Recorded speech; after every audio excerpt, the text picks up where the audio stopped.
Il y a une différence fondamentale entre vouloir atteindre un but et viser un but.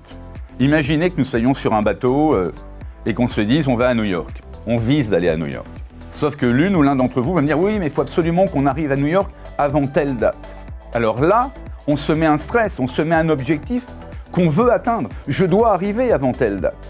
Mais si je me mets un objectif que je veux atteindre, je suis dans une projection dans le futur.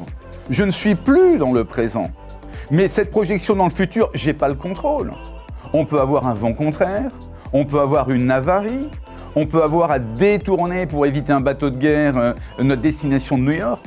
Donc c'est beaucoup plus intéressant d'être dans une posture où je vise un objectif plutôt que de vouloir atteindre. Et en visant cet objectif, je me concentre sur ce que je suis. Nietzsche appelait ça le grand style, Spinoza appelait ça encore une fois la joie de se connaître, c'est-à-dire que le seul contrôle que vous avez sur vous, eh bien c'est vous. De vouloir faire des objectifs à 3 ans, à 5 ans en permanence, sans avoir le contrôle de ces objectifs, mais ça crée un stress énorme et ça ne contribue pas à la confiance dans une entreprise.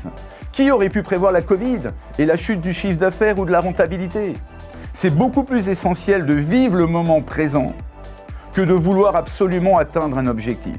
Les Grecs appellent ça le skopos, le scope, versus le télos, ce que vous êtes. Et bien évidemment, le télos est beaucoup plus important que le skopos.